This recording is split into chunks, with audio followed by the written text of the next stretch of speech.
ಕ್ಷೇತ್ರವಾದ ಶಬರಿ ಕೊಳ್ಳಕ್ಕೆ ನಿಮಗೆಲ್ಲರಿಗೂ ಸ್ವಾಗತ.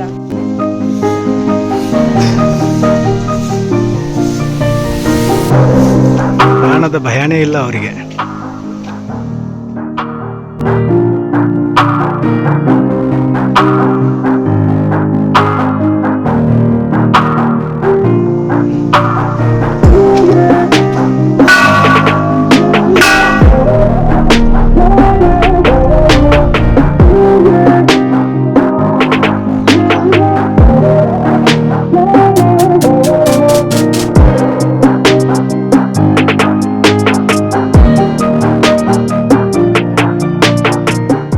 Hi hello ನಮಸ್ಕಾರ ಸ್ನೇಹಿತರೆ, ನೀವು ನೋಡ್ತಿದ್ದೀರಾ ಏಕೆ ಕನ್ನಡ ಲಾಗ್ಸ್. ಸ್ನೇಹಿತರೆ, ನಿಮಗೆ ಇವತ್ತು ಈ ವಿಡಿಯೋದಲ್ಲಿ ಉತ್ತರ ಕರ್ನಾಟಕದಲ್ಲೇ ಕೊಳ್ಳಗಳ ತಾಣ ಅಂತ ಪ್ರಸಿದ್ಧಿ ಪಡೆದಂಥ ರಾಮದುರ್ಗಕ್ಕೆ ನಿಮ್ಮನ್ನು ಕರ್ಕೊಂಡು ಹೋಗ್ತಾ ಇದ್ದೀವಿ ಸ್ನೇಹಿತರೆ. ರಾಮದುರ್ಗದಲ್ಲಿ ಅನೇಕ ಕೊಳ್ಳಗಳಿವೆ. ಅದರಲ್ಲಿ ಮುಖ್ಯವಾಗಿ ಹೂವಿನ ಕೊಳ್ಳ ಆಗಿರ್ಬೋದು, ಈಶ್ವರ ಕೊಳ್ಳ ಆಗಿರ್ಬೋದು, ಸಿದ್ದೇಶ್ವರ ಕೊಳ್ಳ ಹಾಗೂ ಶಬರಿ ಕೊಳ್ಳ, ಈ ಥರ ಅನೇಕ ಕೊಳ್ಳಗಳನ್ನು ಹೊಂದಿರುವ ಪ್ರದೇಶ ಈ ರಾಮದುರ್ಗ. ಸ್ನೇಹಿತರೆ, ಈ ಎಲ್ಲ ಕೊಳ್ಳಗಳೇನಿದಾವಲ್ಲ ತುಂಬ ಪ್ರಸಿದ್ಧಿ ಪಡೆದಂಥ ಕೊಳ್ಳಗಳು. ಸೊ ಅದರಲ್ಲಿ ಒಂದು ಕೊಳ್ಳ ರಾಮಾಯಣದಲ್ಲಿ ಉಲ್ಲೇಖವಾಗಿರುವಂಥ ಒಂದು ಸ್ಥಳ. ಆ ಸ್ಥಳಕ್ಕೆ ಇವತ್ತು ನಾವು ಬಂದಿದ್ದೇವೆ ಸ್ನೇಹಿತರೆ. ಮಹಾ ತಪಸ್ವಿಯಾದ ಶಬರಿಯು ರಾಮನಿಗೋಸ್ಕರ ಕಾದಂಥ ಸ್ಥಳ ಇದು. ರಾಮಾಯಣದಲ್ಲಿ ಉಲ್ಲೇಖವಿರುವ ಪುಣ್ಯಕ್ಷೇತ್ರವಾದ ಶಬರಿ ಕೊಳ್ಳಕ್ಕೆ ನಿಮಗೆಲ್ಲರಿಗೂ ಸ್ವಾಗತ. ಬನ್ನಿ ಸ್ನೇಹಿತರೆ, ಹೋಗೋಣ.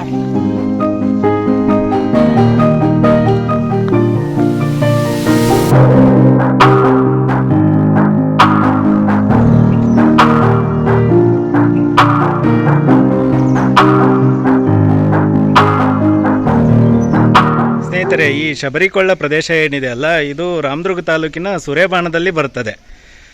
ಸೊ ರಾಮದುರ್ಗದಿಂದ ಒಂದು 10 ಕಿಲೋಮೀಟರ್ ದೂರದಲ್ಲಿ ಈ ಶಬರಿಕೊಳ್ಳ ನೀವು ನೋಡ್ಬೋದು.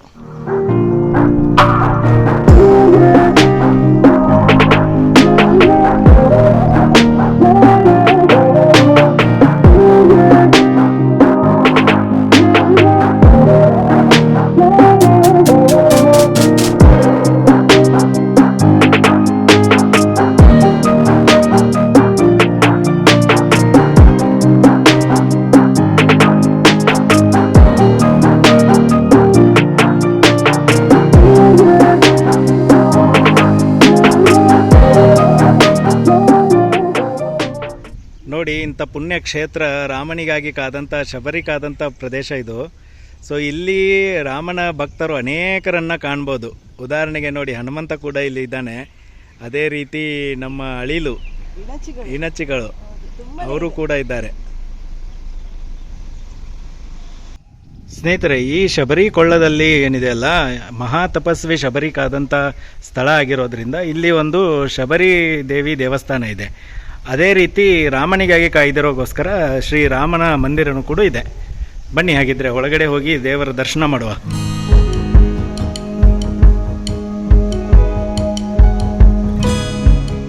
ನೋಡಿ, ಇದು ಪುರಾತನ ದೇವಸ್ಥಾನ. ಇಲ್ಲಿ ದೇವಸ್ಥಾನದಲ್ಲಿ ಕಂಬಗಳನ್ನು ನೋಡಿ. ಸೊ ಚಾಲುಕ್ಯರ ಶೈಲಿಯಲ್ಲಿ ಈ ದೇವಸ್ಥಾನ ಕಟ್ಟಲಾಗಿದೆ. ಹೌದು, ಈ ಭಾಗದಲ್ಲಿ ಚಾಲುಕ್ಯರೇ ಮುಖ್ಯವಾಗಿ ಆಡಿದ್ರಿಂದ ಈ ಸ್ಟ್ರಕ್ಚರ್ಗಳೆಲ್ಲ ನೋಡಕ್ಕೆ ನಮಗೆ ಚಾಲುಕ್ಯರ ಕಾಲದ ಸ್ಟ್ರಕ್ಚರ್ಗಳೇ ಕಾಣ್ತವೆ.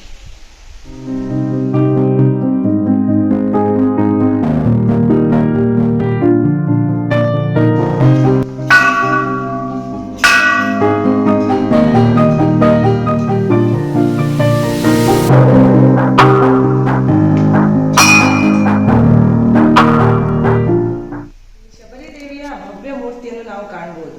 ತುಂಬಾ ಸುಂದರವಾದ ಮೂರ್ತಿ ಇದೆಯಲ್ಲ.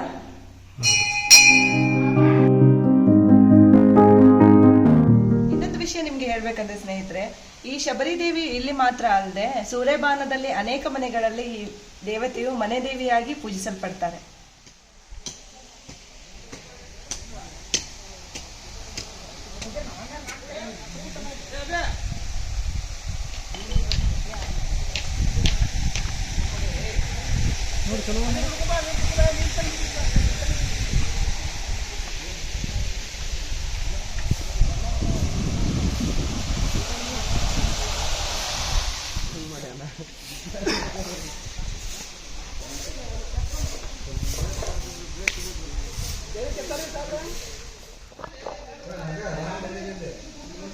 ನೋಡಿ, ಈ ಕುಂಡದಿಂದ ನೀರು ಹೊರಗಡೆ ಬರುತ್ತೆ.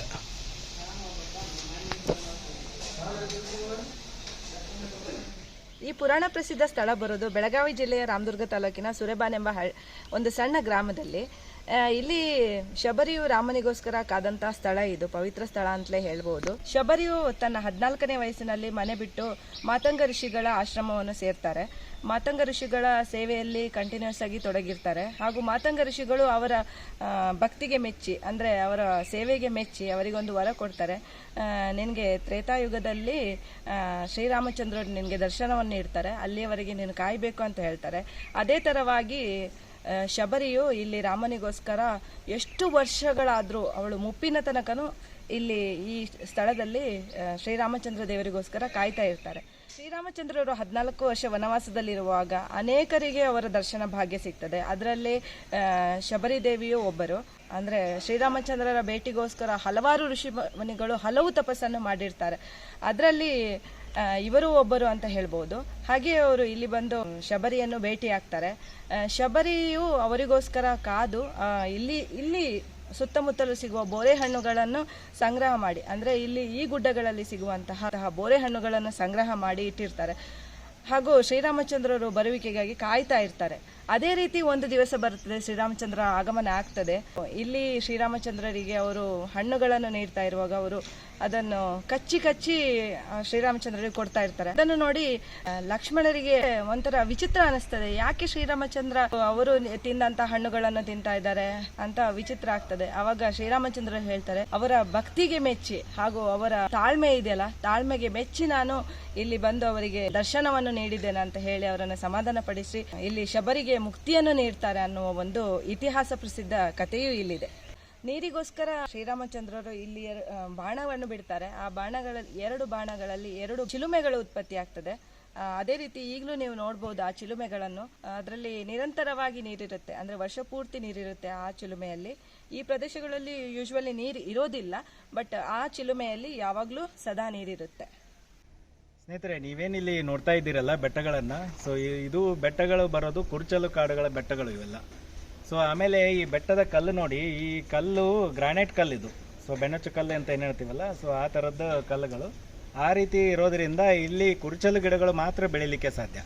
ಆಮೇಲೆ ಇಲ್ಲಿ ಅಂಡರ್ಗ್ರೌಂಡ್ ವಾಟರ್ ಏನು ಲೆವೆಲ್ ಇರುತ್ತಲ್ಲ ಅದು ಕಡಿಮೆ ಆಗೋದು, ಯಾಕಂದರೆ ಈ ಗ್ರಾನೈಟ್ ಕಲ್ಲುಗಳು ಇರೋದ್ರಿಂದ ಅಂಡರ್ಗ್ರೌಂಡ್ ವಾಟರ್ ತುಂಬ ತೀರಾ ಕೆಳಗೆ ಇರೋದ್ರಿಂದ ಇಲ್ಲಿ ದೊಡ್ಡ ದೊಡ್ಡ ಮರಗಳು ಬೆಳೆಯೋದು ಕಡಿಮೆ.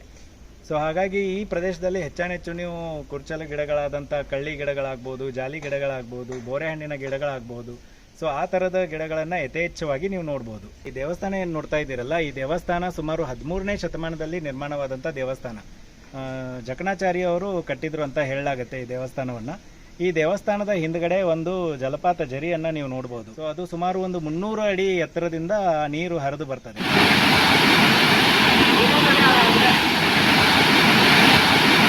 ಈ ಜಲಪಾತ ನಿಮಗೆ ಬೇಸಿಗೆ ಕಾಲದಲ್ಲಿ ನೋಡಲಿಕ್ಕೆ ಸಿಗೋದಿಲ್ಲ. ನೀವು ಏನಾದರೂ ಜಲಪಾತ ನೋಡಬೇಕು ಅಂತಂದ್ರೆ ಮಳೆಗಾಲದಲ್ಲಿ, ಅಂದರೆ ಪೀಕ್ ಟೈಮ್ ಮಳೆಗಾಲ ಏನಿರುತ್ತಲ್ಲ ಅವಾಗ ಬಂದರೆ ಆ ಜಲಪಾತ ಸಿಗುತ್ತೆ. ಹಾಗೆ ಆ ಜಲಪಾತದ ನೀರೇನು ಹರಿದು ಬರುತ್ತಲ್ಲ ಅದು ಹರಿದು ಬಂದು ಈ ಕುಂಡಗಳಿಗೆ ಅಂತರ್ಜಲವಾಗಿ ಈ ಕುಂಡಕ್ಕೆ ಹರಿತದೆ. ಈ ರೀತಿಯಾಗಿ ಈ ಕುಂಡದಲ್ಲಿ ನೀರು ಸದಾ ಕಾಲದಲ್ಲಿ ಇರುತ್ತೆ. 2 ಕುಂಡಗಳಿವೆಲ್ಲ?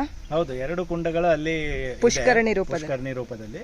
ಚೆನ್ನಾಗಿದೆ ಒಂಥರ ದೇವಸ್ಥಾನ. 2 ಕ್ಯಾನಿಯನ್ ಬೆಟ್ಟಗಳ ಮಧ್ಯದಲ್ಲಿ ನಾವು ದೇವಸ್ಥಾನವನ್ನು ನೋಡ್ಬೋದು. ಇಲ್ಲಿ ಯೂಶ್ವಲಿ ಎಲ್ಲ ಕೊಳ್ಳಗಳನ್ನು ನಾವು ಈ ತರನೇ ನೋಡ್ಬೋದು. ಈ ತರ 2 ಕಡೆಗಳಲ್ಲಿ ಗುಡ್ಡ ಬೆಟ್ಟಗಳು, ಮಧ್ಯದಲ್ಲಿ ದೇವಸ್ಥಾನ. ಗ್ರಾನೈಟ್ ಕಲ್ಲುಗಳ ಏನು ಇದು ಬಂಡೆಗಳ ಗುಡ್ಡಗಳೇನಿದಾವಲ್ಲ ಅದರಲ್ಲಿಂದ ನೀರು ಹರಿದು ಬರೋದು, ಅದು ನೋಡೋದೇ ಒಂಥರ ಖುಷಿ ಇರುತ್ತೆ. ಅದು ಚಂದ. ಇದೇ ತರದ್ದು ಇಲ್ಲೇ ಪಕ್ಕದಲ್ಲೇ ಸಿದ್ದೇಶ್ವರ ಕೊಳ್ಳ ಇದೆ. ಹೌದು. ಸೊ ಆ ಕೊಳ್ಳದು ವಿಡಿಯೋ ಕೂಡ ಮಾಡಿದ್ದೀವಿ ಸ್ನೇಹಿತರೆ. ಐ ಬಟನ್ ನಲ್ಲಿ ಲಿಂಕ್ ಕೊಟ್ಟಿರ್ತೇನೆ, ಹಾಗೆ ಡಿಸ್ಕ್ರಿಪ್ಷನ್ ಅಲ್ಲಿ ಕೂಡ ಹಾಕಿರ್ತೇನೆ. ಅದನ್ನು ಕೂಡ ನೋಡಿ. ತುಂಬಾ ಅದ್ಭುತವಾದ ದೇವಸ್ಥಾನ ಹಾಗೂ ಅಲ್ಲಿ ಜಲಪಾತ ಕೂಡ ಇದೆ, ತುಂಬಾ ಅದ್ಭುತವಾಗಿದೆ. ಹಾಗೆ ವರವಿ ಸಿದ್ದೇಶ್ವರ ಕೊಳ್ಳನು ಸೇಮ್ ಈ ತರನೇ ಸವದತ್ತಿಯಲ್ಲಿ ಇರೋದು. ಅದು ವರವಿ ಸಿದ್ದೇಶ್ವರ ಕೊಳ್ಳ ಇಲ್ಲಿಂದ ಒಂದು 35 ಕಿಲೋಮೀಟರ್ ಆಗ್ತದೆ. ಅಲ್ಲಿಯೂ ಕೂಡ ನೀವು ಇದೇ ತರ ಬೆಟ್ಟವನ್ನು ನೋಡ್ಬೋದು. ಕಲ್ಲಿನ ಬೆಟ್ಟ ಇದೆ, ಅಲ್ಲಿ ಕೂಡ ನೀರು ಮೇಲಿಂದ ಜಲಪಾತ ಹರಿದು ಬರುತ್ತೆ. ಮಳೆಗಾಲದಲ್ಲಿ ಅದು ಕೂಡ ಜಲಪಾತ ತುಂಬಾ ರಮಣೀಯವಾಗಿರುತ್ತೆ. ಅಲ್ಲಿ ಉದ್ಭವ ಶಿವಲಿಂಗ ಇದೆ. ಸೊ ಒಂದು ಅಲ್ಲಿ ದೇವಸ್ಥಾನದ ಮೇಲ್ಗಡೆಯಿಂದ ನೀರು ಜಲಪಾತ ಹರಿತದೆ. ಆ ದೇವಸ್ಥಾನದ ಒಳಗಡೆ ಹೋದ್ರೆ ನೀವು ಗುಹಾಂತರ ದೇವಾಲಯ ಅದು. ಸೊ ಅಲ್ಲಿ ನಿಮಗೆ ಉದ್ಭವ ಶಿವಲಿಂಗ ಕಾಣಸಿಗುತ್ತೆ. ಆಮೇಲೆ ಅಲ್ಲಿ ಇನ್ನೊಂದು ವಿಶೇಷತೆ ಏನು ಗೊತ್ತಾ, ಇಲ್ಲಿ ಬರಗಾಲ, ಎಷ್ಟು ವರ್ಷ ಬರಗಾಲ ಬಿದ್ದರೂ ಕೂಡ ಆ ಶಿವಲಿಂಗದ ಹತ್ತಿರ ಒಂದು ಸಣ್ಣ ಜರಿ ಹರಿದೋಗ್ತದೆ, ನೀರಿನ ಸೆಲೆ. ಅದು ಯಾವಾಗಲೂ ಬತ್ತೋದಿಲ್ಲತ್ತೆ, ಎಷ್ಟೇ ಬರಗಾಲ ಬಿದ್ದರೂ ಆ ನೀರು ಹರಿತಾನೇ ಇರುತ್ತಂತೆ.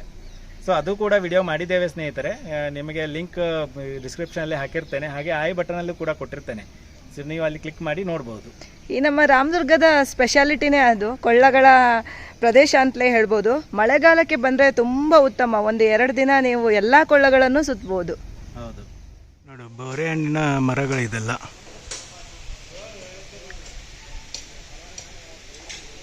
ಬೋರೆ ಹಣ್ಣಿನ ಮರ, ಇಲ್ಲೇ ಪಕ್ಕದಲ್ಲೇ ಶ್ರೀ ರಾಮಲಿಂಗೇಶ್ವರ ಮಂದಿರ ಇದೆ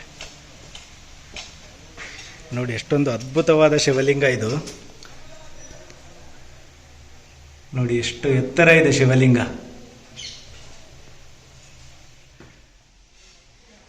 ಎಲ್ಲ ಪುರಾತನ ಶಿವಲಿಂಗಗಳು. ಸೊ ಇದು ಕೂಡ ಇಲ್ಲಿ ನೋಡಿ, ಗಣಪತಿ ದೇವರು, ಹಾಗೆ ಇಲ್ಲಿ ಪಾರ್ವತಿ ದೇವಿ ಕೂಡ ಇದ್ದಾರೆ ಅಲ್ವಾ. ಈ ರಾಮಲಿಂಗೇಶ್ವರ ದೇವರ ಗುಡಿ ಏನಿದೆ ಅಲ್ಲ ಸ್ನೇಹಿತರೆ, ಇಲ್ಲೇ ಹಿಂದ್ಗಡೆ ಹೋದರೆ ನಿಮಗೆ ಜಲಪಾತ, ನೀರಿನ ಝರಿ ಸಿಗುತ್ತೆ. ಬಟ್ ಇಲ್ಲಿ ತುಂಬ ಮಳೆ ಆಗಲಿಲ್ಲ ಈ ಮಳೆಗಾಲದಲ್ಲಿ, ಸೊ ಅದಕ್ಕಾಗಿ ನೀರಿಲ್ಲ ಇಲ್ಲಿ. ಇಲ್ಲದಿದ್ದರೆ ನಿಮಗೆ ಇಲ್ಲಿ ತುಂಬ ನೀರು ಹರಿತಾ ಇರೋದು ಕಂಡು ಬರ್ತಾ ಇತ್ತು.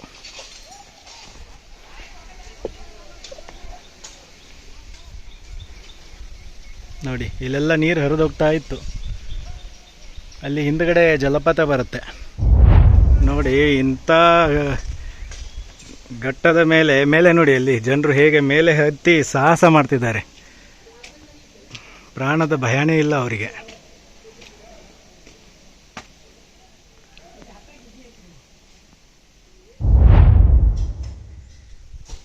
ಎಂತ ಹೀಗೆ ಕೂತ್ಕೊಂಡ್ಬಿಟ್ಟು ಏನು ಬಹಳ ಪ್ರಶಾಂತವಾಗಿದೆ ಜಾಗ.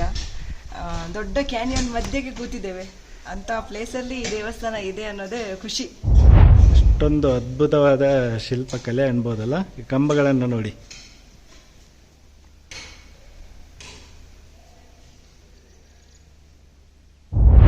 ಹಾಗೆ ಸ್ನೇಹಿತರೆ, ನೀವು ಈ ಸ್ಥಳಕ್ಕೆ ಏನಾದರೂ ಬಂದರೆ ಇಲ್ಲಿ ಹಿಡಿದುಕೊಳ್ಳೋದಕ್ಕೆ ಯಾವುದೇ ವಸತಿ ಇರೋದಿಲ್ಲ. ಸೊ ಹಾಗೆ ಇಲ್ಲಿ ನೋಡಿ, ಅನ್ನದಾಸೋಹ ನಿಲಯ ಅಂತ ಹಾಕಿದ್ದಾರೆ. ಬಟ್ ಇದು ಎವ್ರಿ ಟೈಮಲ್ಲಿ ಅನ್ನದಾಸೋಹ ಇರೋದಿಲ್ಲ. ಕೆಲವೊಂದು ಟೈಮಲ್ಲಿ ಅಂತಂದರೆ ಜಾತ್ರೆ ಟೈಮಲ್ಲಿ, ಆಮೇಲೆ ಕಾರ್ತಿಕ ಮಾಸದಲ್ಲಿ, ಶ್ರಾವಣ ಮಾಸದಲ್ಲಿ ಕೂಡ ಅನ್ನದಾಸೋಹ ಸಿಗುತ್ತೆ. ಸ್ನೇಹಿತರೆ, ಇಂಥ ಪುಣ್ಯಕ್ಷೇತ್ರಕ್ಕೆ ಬಂದು ನಮಗೂ ಕೂಡ ತುಂಬ ಸಂತೋಷವಾಯಿತು ಸ್ನೇಹಿತರೆ. ಸೊ ಇಂಥ ಪುಣ್ಯಕ್ಷೇತ್ರಕ್ಕೆ ಬಂದರೆ ನಮ್ಮ ಜೀವನವು ಪಾವನ ಆಗುತ್ತೆ ಅಂತ ಅಂದರೆ ತಪ್ಪೇನಾಗೋದಿಲ್ಲ. ಸೊ ಅದೇ ರೀತಿ ನೀವು ಯಾರೆಲ್ಲ ಈ ಕ್ಷೇತ್ರಕ್ಕೆ ಬಂದಿಲ್ವೋ, ಸೊ ಇಲ್ಲಿ ಶಬರಿ ಕೊಳ್ಳಕ್ಕೆ ಬಂದು ಶ್ರೀ ಶಬರಿ ದೇವಿಯ ದರ್ಶನ ಭಾಗ್ಯವನ್ನು ಪಡ್ಕೊಳ್ಳಿ ಸ್ನೇಹಿತರೆ. ಸೊ ಹಾಗೆ ಈ ವಿಡಿಯೋ ಹೇಗನ್ನಿಸ್ತು ಅಂತ ಕಮೆಂಟ್ ಮೂಲಕ ತಿಳಿಸಿ. ಹಾಗೆ ನಮ್ಮ ವಿಡಿಯೋ ಇಷ್ಟ ಆಗಿದ್ರೆ ಲೈಕ್ ಮಾಡಿ, ನಮ್ಮ ಫ್ಯಾಮಿಲಿ ಫ್ರೆಂಡ್ಸ್ಗಳ ಜೊತೆ ಶೇರ್ ಮಾಡ್ಕೊಳ್ಳಿ. ಹಾಗೆ ನಮ್ಮ ವಿಡಿಯೋನ ಹೊಸದಾಗಿ ನೋಡ್ತಾ ಇದ್ರೆ ಸಬ್ಸ್ಕ್ರೈಬ್ ಮಾಡಿ ಅಂತ ಹೇಳ್ತಾ ಇವತ್ತಿನ ವ್ಲಾಗನ್ನು ಇಲ್ಲಿಗೆ ಎಂಡ್ ಮಾಡ್ತಾ ಇದ್ವಿ. Bye bye friends. Bye bye. ಮುಂದಿನ ವಿಡಿಯೋದಲ್ಲಿ ಮತ್ತೆ ಸಿಗೋಣ.